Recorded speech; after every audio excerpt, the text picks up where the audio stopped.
Hey, what's up guys, Andrew here. Want to show you the best apps for content creation. These are the apps that I currently use on a regular basis. These apps are installed on my machine right now. And I want to go over a couple of things with you as it relates to these free apps that you can download right now. And they are fantastic. But one thing I want to mention before we get into that is you can find me on Twitch, twitch.tv/Uriah. I have a link in the description below in regards to that.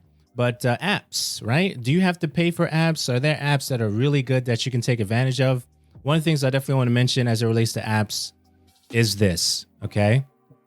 If you're paying for an application that you're not proficient at, it doesn't make that better than if you're using an app that is free and you're highly proficient at that particular application, right? So sometimes I think we associate the amount that we're paying for a particular application that makes the application much better than an application that is free. Now, granted, a paid application has a lot of things that makes it quicker to do a particular task, but that doesn't mean that you're going to be just as proficient as someone else if you haven't put the time in the paid application versus someone who's put in the time in the free application and they're really proficient at using that application. So now that we got that out of the way, first application I want to talk about is Audacity. Audacity is an audio editor, which is really, really good. Easy to use, multi-track audio editor. You can download it for Linux, you can download it for Windows and also Mac. And I will have the links for all the applications that I'll talk about in the show notes. I use Audacity on a regular basis. Audacity is free to use. And I know some organizations or companies like ABC, NBC, some of those individual organizations are using Audacity to edit their audio. Now, the thing with audio that we need to understand as well is starting with great audio is ideal. So if the audio is bad to begin with, trying to make it great either in a free application or a paid application is going to take some time, a certain skill set to try to get the audio manageable or listenable sonically, right? But starting off with great audio is what you want from the beginning, right? So Audacity is a great application for audio editing. Definitely check that out. And links for all the applications that we talk about today will be in the show notes. The next one I want to talk about is Voicemeeter Banana. Now they have other applications in their setup on their website. They have Banana, Potato.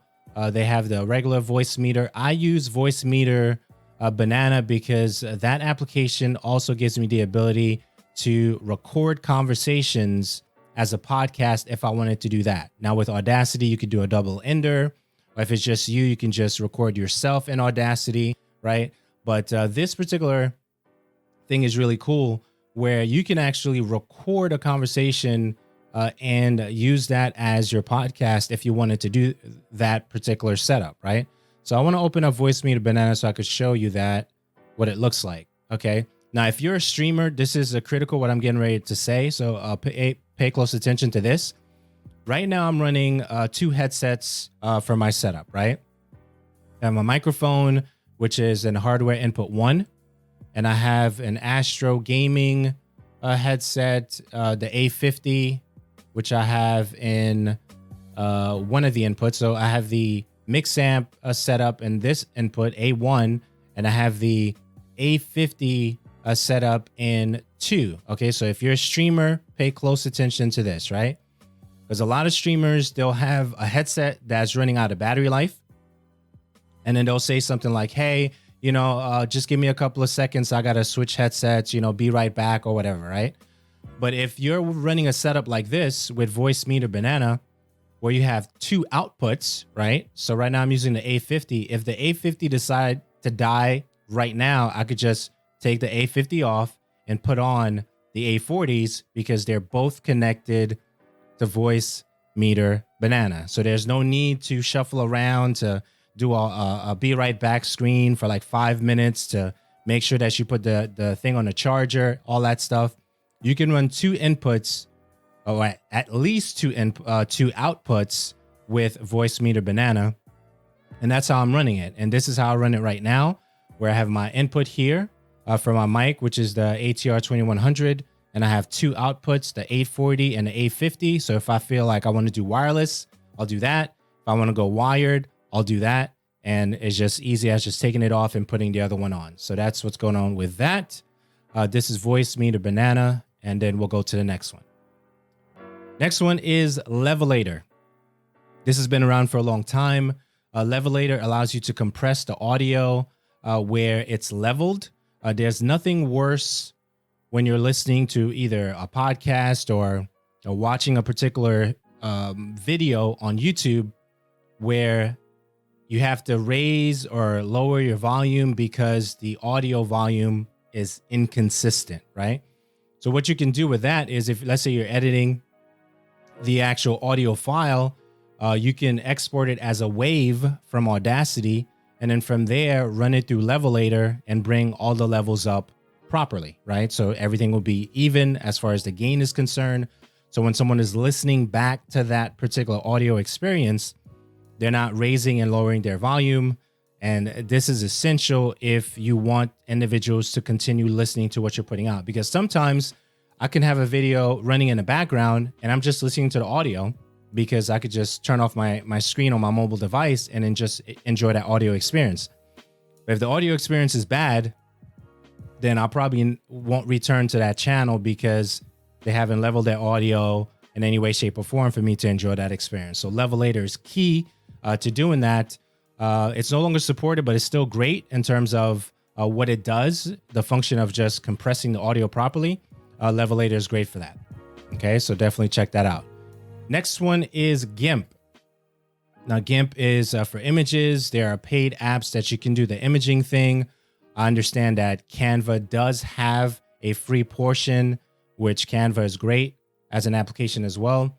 But if you want to do something similar to a paid app and you want to be in the process of creating all the layers and all those different things, but you want a free solution, GIMP is really good for that. So definitely check that out.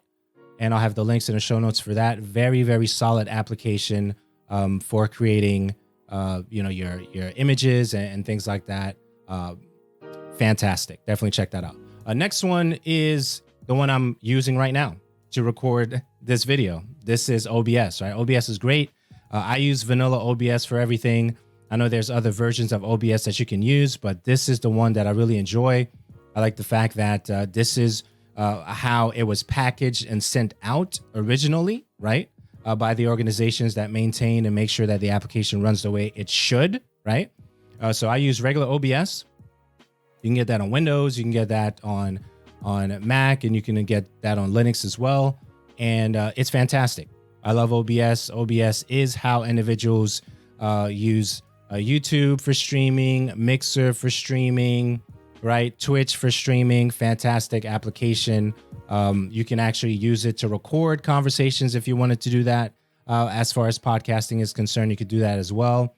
Great and fantastic application. Okay, so the next one is interesting because although my browser, which is the GX browser, has a screenshot tool built in, I really like Greenshot as a screenshot tool. Okay, so if you're snipping a particular thing, as far as that's concerned, you can use Greenshot, which is great. Now, the only thing I would say specifically about Greenshot is if it's starting up with your OS, it takes a toll on that. So definitely check the settings to make sure that it's not starting with your operating system. Outside of that, Greenshot is fantastic. Highly recommended to use as a screenshot tool. Now, I do have one built in here on my browser, Snapshot, which is great. It does what it's supposed to do. It's very lightweight. And I think the feature set for the one that's built into the browser is less than the Greenshot, what Greenshot offers, right? So which is why I like Greenshot over the one that's built into the browser. So definitely check that out. The next one on the list is Twitch Leecher. Now, Twitch Leecher is fantastic if you're trying to get a particular video off of your website, your Twitch stream. So for example, I have it open right now, right? So if I wanted to do a new search for a video on my channel, I wanted that to be, let's say, a broadcast.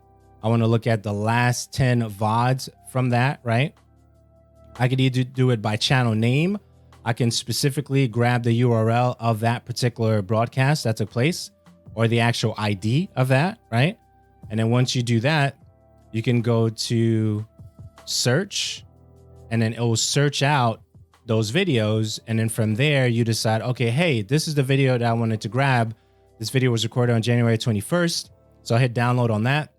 And then I'll do a custom file name. I'll pick exactly what hour that I want to start that particular cropping if I wanted to do that.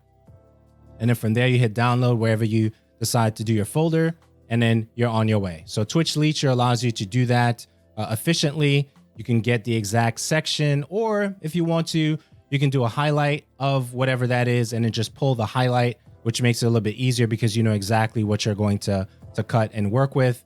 And then you can snip that down into an Instagram video or a Twitter video, whatever, or what have you for that. So Twitch Leecher is fantastic for that stuff. Of course, links for that will be in the show notes as well. Next thing I have on the tab is Discord. Now, Discord is great. Discord is an alternative for Skype or any other voice over IP applications. Now, they're marketing this particular product as a gamer's product, right?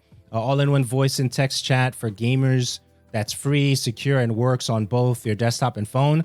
But I know a lot of organizations that are not necessarily gamer-centric that are using this particular application, Discord, for creating awesome communities, right? So Discord is great for that. It is fantastic. The audio quality is great. The messaging platform, you have a username that you could work with.